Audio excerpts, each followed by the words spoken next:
Ladies and gentlemen, hello.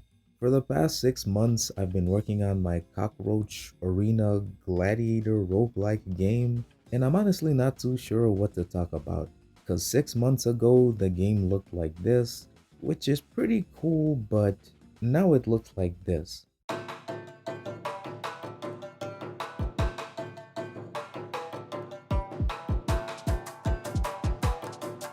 Now there's quite a lot here, from shoe boats to skills to adding cricket bosses. Actually, it's a grasshopper, but I'll try speed running as fast as I can. But other than those, I also want to give a brief explanation of what I'm hoping the game to look like and also what the next steps might be. But starting with what we left off in the last video, skills. In a game like Marvel Contest of Champions, for example, it's basically you tapping a button and then the character performs a specific action. Or like Naruto Mobile, where again, you tap a button and the character does a special thing. For my game, I want skills to be abilities that not only do a certain thing when you press them, but some skills should be able to change the basic attack of characters, which leaves a lot of room for different pairings and synergies. And so they're basically split into two types. It's the normal skill, which you tap and it does something, and the override skill, which changes the basic attack. The first step was designing the UI for it, which honestly doesn't look the best. But the motto for the game at this point is logic first, looks later. Hopefully that doesn't come back to bite me, but the logic for the skills, however, is that once you get the skill, it'll be added as a draggable object to this scroll views content. And once you actually drag the skill into any of these three slots, it'll set the image of the three skill holders at the bottom. And for the skill activation, we simply check the name of the skill that's currently in that specific slot, and yada yada yada. Now with the logic of the skill equipping being done, what's left is actually making the skills themselves.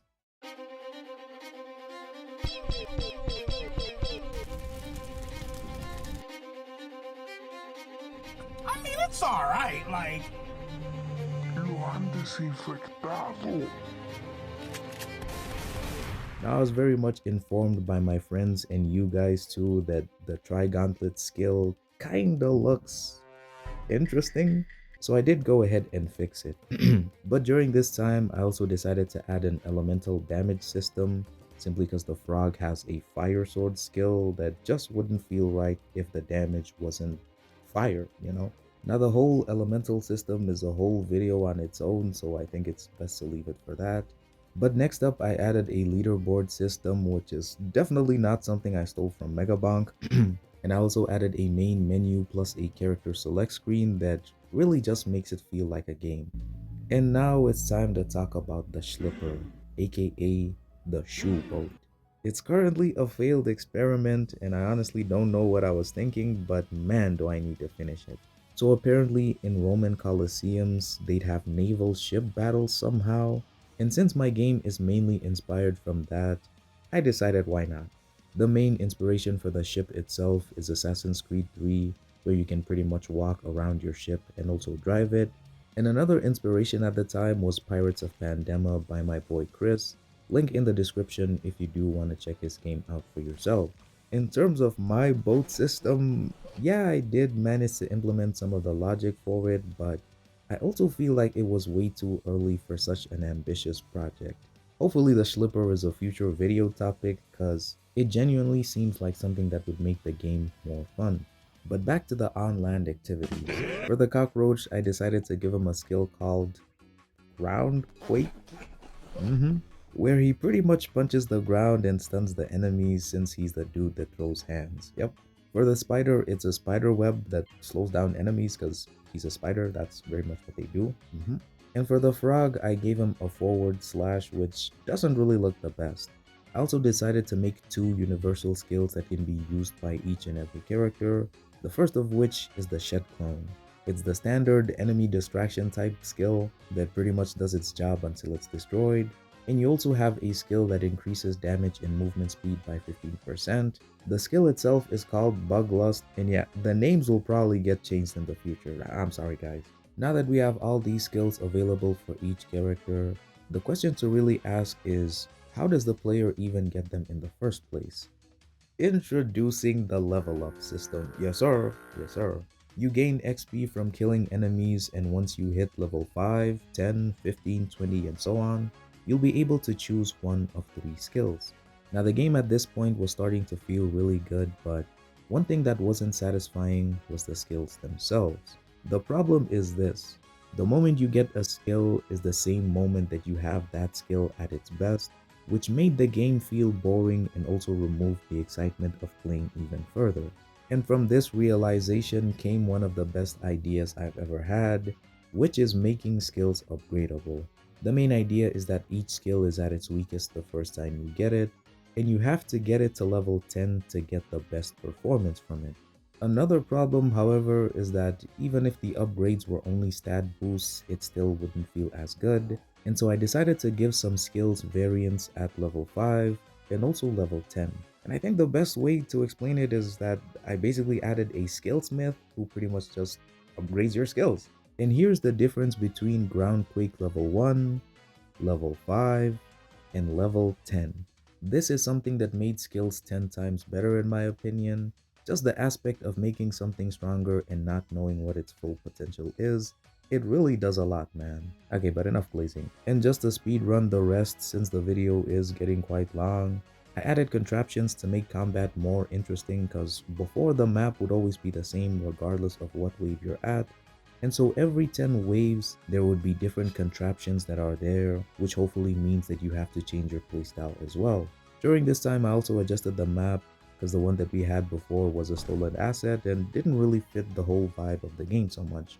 I also added some elemental reactions, fire, wind, water, lightning, and they each have their own different effects and da da da da. Next up, I decided to add a crowd frenzy mechanic, which really makes sense for this game if you think about it. The roaches are watching you, and the better you perform, the more the audience get excited, to the point where if you get them excited enough, then they might want to see you take on a lion or something. Basically, you kill enemies, and once the bar fills up, a special event pops up. And currently there's only an event of killing 50 of these caterpillar things, but hopefully in the future this is where the shoe boat event would show up. These events act as mini games or mini events that last for a single wave, so there's honestly so much potential for it. And I also did add a tomato throwing mechanic that was there before, but it was also a bit too strong, so I removed it. Next up, we have the Fire Ant boss, who basically got an upgrade, Fire Breath, AoE Suck attack, and also some screen change effect. Then I added a grasshopper, removed the shop area, and added them to the arena so that you can upgrade without actually stopping the action. Then I added a starting room area with a cocoon where you can permanently upgrade your player stats with a new cocoon currency, biocells.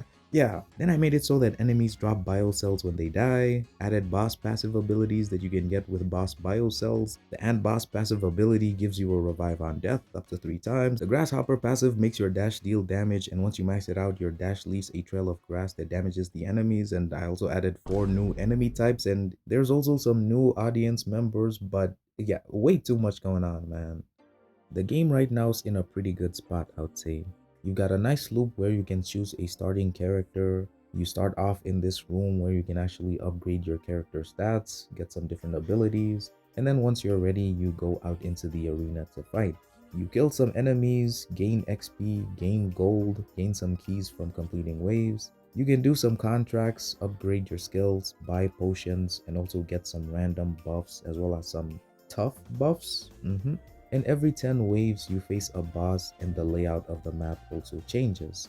Definitely a good loop, but I feel like it's missing a winning moment, which is basically you completing a run, which is probably gonna be the next video, but yeah. Lots of new additions, probably some things that I'm forgetting too, but that's pretty much it for the video. Thank you all so much for the support that you've shown to the game and basically for the whole project itself.